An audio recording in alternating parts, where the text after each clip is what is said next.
नमस्कार। Breaking news में बड़ी खबर आपको बता दें कि यूपी विधानसभा चुनाव 2027 की तैयारी में अभी से सभी पार्टी जुट चुकी है और इसी बीच सपा प्रमुख अखिलेश यादव ने एक बड़ा ऐलान कर दिया है कि अगर 2027 में उनकी सरकार बनती है तो महिलाओं को सालाना 40,000 रुपए देंगे। इसके साथ ही उन्होंने अपने पीडीए के फॉर्मूले में भी बदलाव किया है और ए का मतलब आधी आबादी बताई है।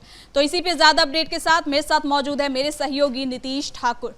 तो सबसे पहले अखिलेश यादव की बात करते हैं। उन्होंने 40,000 का ऐलान किया और कहीं ना कहीं महिलाओं को अपने साथ लाने की कोशिश की है।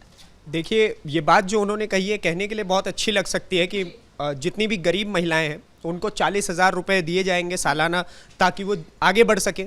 हालांकि ये कई राज्यों में पहले इंप्लीमेंट भी हुआ है, लेकिन प्रॉपर तरीके से इंप्लीमेंट करना अगर आप बात करिए तो इन्हीं के साथी पार्टी है कांग्रेस। जहां जहां इंडी गठबंधन की सरकार है, सबसे पहले उसमें एग्जाम्पल लेते हैं हिमाचल प्रदेश का। वहां के बजट की स्थिति इस प्रकार से हो रखी है कि जैसे ही इन्होंने फ्रीबीज शुरू की तो वहां का बजट माइनस में आकर के चला गया है। दूसरा एग्जाम्पल है कर्नाटका। कर्नाटका की भी सेम स्थिति है। आम आदमी पार्टी में फ्रीबीज के आम आदमी पार्टी की जब सरकार हुआ करती थी दिल्ली में, तो इसी फ्रीबीज के चक्कर में बहुत सारी चीजें माइनस में चली गई। और आज जब इन्हें महिलाओं की याद आ रही है तो अखिलेश यादव को याद होना चाहिए कि साल 2017 से पहले महिलाओं की स्थिति जब आपकी सरकार हुआ करती थी तो प्रदेश में क्या हुआ करता था। उस समय पर महिलाएं सुरक्षित रूप से घर से बाहर नहीं निकल पाती थी और वो किसी भी चीज के लिए, आप आज महिलाओं को आगे बढ़ने के लिए कह रहे हैं ना, उस समय पर महिलाएं घर से बाहर निकलती थी तो उनको डर रहता था कि वो घर वापस लौट भी पाएंगी कि नहीं पाएंगी। लेकिन आज के समय में वही चीजें बहुत ज्यादा बदल चुकी हैं। दूसरी बात कि आज इन्होंने पीडीए का फॉर्मूला भी बदल दिया। पीडीए का फॉर्मूला इनके लिए A+B का होल स्क्वायर हो गया है। जब मन करता है तब सो लिख देते हैं। पहले पीडीए का फॉर्मूला हुआ करता था पिछड़ा दलित आदिवासी। उसके बाद इन्होंने किया कि पिछड़ा दलित, अब इन्होंने उसका फॉर्मूला बदल के कर दिया है आधी आबादी। मतलब जहां तक वोट मिल सके वहां तक पांव पसारते चले जाओ। पहले आदिवासी, फिर उसके बाद अब आधी आबादी। कल को ये कहेंगे पीडीए नहीं पीडीपी हो गया है, पूरी आबादी चाहिए। तो ये एक नया फॉर्मूला इनका बन गया है। ये इनकी स्थिति है और अपने वोट बैंक के चक्कर में कुछ भी करने के लिए इस वक्त अखिलेश यादव उतारू हो चुके हैं। इसके साथ ही अगर बात करें अखिलेश यादव की तो सीएम योगी भी इसमें पीछे नहीं है। अभी जब विमेंस डे गया तो उस दिन भी सीएम योगी ने अपने सीएम की पाती में लिखा था कि महिलाओं का सम्मान बहुत ज्यादा जरूरत है। महिलाओं को अगर हम किसी प्रकार का अगर हम उन्हें साथ देते हैं उससे ज्यादा उनके सम्मान और सुरक्षा की बात सरकार की प्राथमिकता है। तो ऐसे में जो कहीं ना कहीं महिलाएं हैं, यूपी की महिलाएं, उनके लिए ये बहुत अच्छी बात है सोचने के लिए भी कि क्या वो पैसों के साथ जाती हैं या फिर अपने सम्मान और सुरक्षा के साथ। यही तो सबसे बड़ी बात है ना कि महिलाओं ने जब से योगी आदित्यनाथ की सरकार आई है साल 2017 के बाद से, तब से महिलाओं ने धन को ना चुन करके अपने उसको चुना है सेफ्टी और सिक्योरिटी को, कि कैसे प्रदेश के अंदर एक समय में महिलाएं घर से बाहर नहीं निकल पाती थी और आज के समय में महिलाओं के लिए योगी आदित्यनाथ की क्या क्या योजनाएं मैं आपको बता देता हूं। उसमें सबसे पहली योजना है मिशन शक्ति, जिसके अंदर महिलाओं की सुरक्षा और जागरूकता के लिए बड़ा अभियान चलाया गया है। उसके बाद स्कूल, कॉलेज और गांव में जागरूकता कार्यक्रम चल रहा है। हेल्पलाइन नंबर्स निकाले गए हैं। दूसरा है एंटी रोमियो स्क्वाड। ये एंटी रोमियो स्क्वाड के खिलाफ भी सबसे पहले अखिलेश यादव ही खड़े हुए थे कि इस प्रकार की चीजें क्यों होनी चाहिए, लेकिन सार्वजनिक जगहों पर छेड़छाड़ रोकने के लिए विशेष पुलिस टीमें लगाई गई थी। ये योगी आदित्यनाथ के शासनकाल में हुआ। तीसरा, कन्या सुमंगल योजना, जिसके अंदर बेटियों के जन्म से लेकर पढ़ाई तक की आर्थिक मदद की गई है। उसके बाद अलग अलग चरणों में 15,000 रुपए उनको दिए गए हैं। चौथा है मुख्यमंत्री सामूहिक विवाह योजना, जिसमें कई सारी जो बच्चियां हैं उनके विवाह के लिए मुख्यमंत्री योगी आदित्यनाथ ने काम किया और एक शादी के लिए 51,000 रुपए तक की मदद की है। पांचवी योजना है महिला हेल्पलाइन की, जिसमें उन्होंने 24x7 24 घंटे और सातों दिन चलने वाला हेल्पलाइन नंबर उन्होंने महिलाओं के लिए सुरक्षा के लिए जारी किया। उसके बाद पिंक बस और पिंक बूथे लाए गए हैं, जो नोएडा के अलग अलग इलाकों में आप देखते होंगे और पूरे प्रदेश में दिखते हैं। उसके बाद उज्ज्वला योजना, जो कि वैसे तो केंद्र सरकार की तरफ से आई थी पर उसको राज्य में विस्तारित करने का काम योगी आदित्यनाथ की तरफ से किया गया। महिला पुलिस भर्ती, वन स्टॉप सेंटर और उसके बाद रोजगार एवं स्वयं सहायता योजना, जिसमें आपने देखा होगा कि कई सारी महिलाएं जो नहीं भी पढ़ी लिखी है उनके लिए भी अलग अलग तरीके की चीजें चला करके उनको बसों में नौकरी देना, उनको टेम्पोज मुहैया करवाना, जिससे कि वो काम करके कुछ धन अर्जन कर सके। तो इस प्रकार की चीजें तो पहले से ही योगी आदित्यनाथ दे रहे हैं। आप क्या नया दे रहे हैं?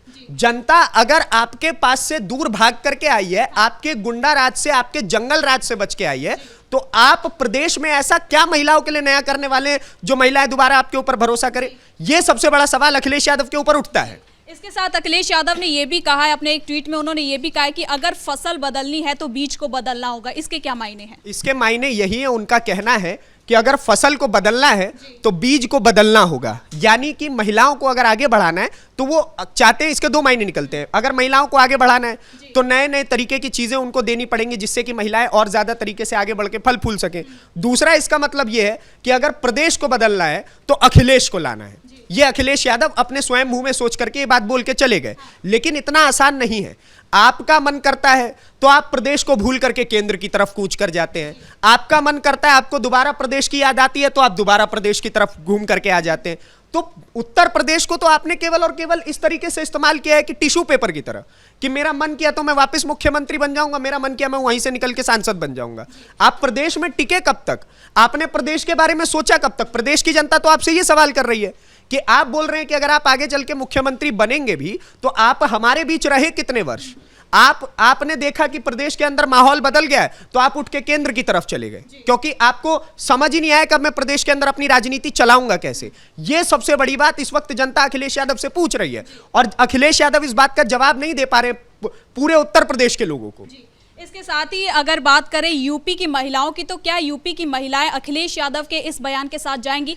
क्योंकि अगर बिहार विधानसभा की बात करें तो वहां पे भी अखिलेश यादव ने कहा था कि अगर हमारी यहां पे सरकार बनती है तो वहां पे जो सिलेंडर है उसे कम दाम में लेंगे, लेकिन वहां की महिलाओं ने इसे नकार दिया। तो क्या यूपी में ये हो पाएगा? देखिए, लोकसभा चुनाव मुझे याद आया, उस समय पर राहुल गांधी जी की तरफ से एक योजना लाई गई थी कि महिलाएं अगर हमारी तरफ वोट करेंगी तो हम उनको कुछ रुपए दे करके उनकी मदद करेंगे। बाद में वही महिलाएं कांग्रेस पार्टी के दफ्तरों को घेर करके खड़ी हो गई थी कि आपने बोला था कि अगर आपको वोट करेंगे तो पैसा मिलेगा, कहां है पैसा?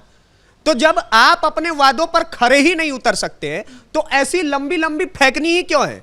आप हर बार के चुनावों में आपने एक नैरेटिव बिल्ड कर रखा है कि जनता को देंगे नहीं, खाली बोल के ढोल पीट के चले जाएंगे, अपना कागजों पे छाप करके चले जाएंगे। इसी प्रकार से हिमाचल प्रदेश में हुआ।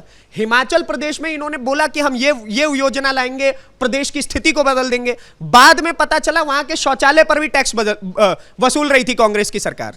सुखविंदर सिंह सुक्खू जगह जगह जाकर के टॉयलेट्स गिन के पैसा मांग रहे थे। ये तो इनकी स्थिति है, और पूरा विपक्ष इस प्रोपेगेंडा पे काम करता है कि बोलो कुछ, दिखाओ कुछ, लेकिन करो कुछ। जब आपकी सरकार आ जाएगी तो आप इतनी नाकाम हो जाते हैं, आप इतने तरीके से फेल हो जाते हैं कि जनता का आपके ऊपर से विश्वास उठ जाता है। और लोकसभा चुनाव में आपने वही किया। आपने बोला कि महिलाओं के लिए पता नहीं 6,000 या 7,000 रुपए का इन्होंने अनाउंसमेंट किया था। महिलाओं ने वोट किया, बाद में जाकर के वही महिला, और ऐसा नहीं है कि केवल हिंदू समाज की महिलाएं, मुस्लिम समाज की महिलाएं घेर करके खड़ी हो गई थी कांग्रेस पार्टी के नेताओं को कि अब आप जवाब दीजिए। और उस टाइम पे समाजवादी पार्टी और कांग्रेस पार्टी सब सारे के सारे नेता मुंह छुपा करके घूम रहे थे। तो बातें इतनी करनी क्यों जो आप इंप्लीमेंट ना कर सके? लेकिन ये तो अभी शुरुआत है, अभी विधानसभा चुनाव में काफी ज्यादा समय है, लेकिन जिस प्रकार से तैयारियां चल रही है, आने वाले समय में ये भी हो सकता है कि अखिलेश यादव इससे भी ज्यादा बड़े दावे करें। बिल्कुल, अखिलेश यादव दावे करेंगे और इससे बहुत बेहतरीन दावे करेंगे। देखिए, नेता विपक्ष अगर वो बनते हैं, अगर वो प्रदेश को छोड़ करके सांसदी में ना जाते और बोलते कि योगी आदित्यनाथ जो भी गलत काम करेंगे मैं उसके खिलाफ आवाज उठाऊंगा उसी विधानसभा में रह करके, तो जनता को ये सारी चीजें सुनने में बहुत अच्छी लगती कि चलिए अखिलेश यादव जो बोल रहे हैं वो उचित बोल रहे हैं। अखिलेश यादव अगर हमें कोई प्रॉमिस कर रहे हैं क्योंकि वो प्रदेश में, इसलिए हम उनकी बातों को मान सकते हैं।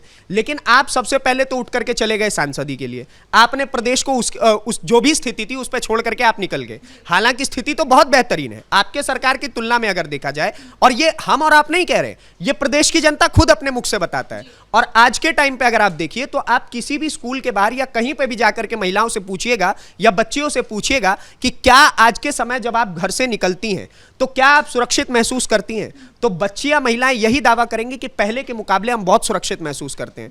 और अगर आप उनसे कहिएगा कि घटनाएं तो आज भी हो रही हैं, तो उनका जवाब पता है क्या होता है? उनका सीधा जवाब यह होता है कि घटनाएं आज भी हो रही हैं, लेकिन प्रदेश में योगी आदित्यनाथ की सरकार है तो हमें भरोसा है कि अगर हमारे साथ इस कोने, गली के इस कोने पर घटना हो रही है तो चौराहे पर यमराज खड़ा हुआ है। और इस चीज के भरोसे की वजह से महिलाएं भी, बच्चे भी, पुरुष भी, हर किसी का विश्वास योगी आदित्यनाथ की तरफ बनता है, ना कि अखिलेश यादव की तरफ। बहुत बहुत धन्यवाद नीतीश इन तमाम जानकारी के लिए। तो कुल मिलाकर यूपी विधानसभा चुनाव 2027 की तैयारी में अभी से सभी पार्टी जुट चुकी है।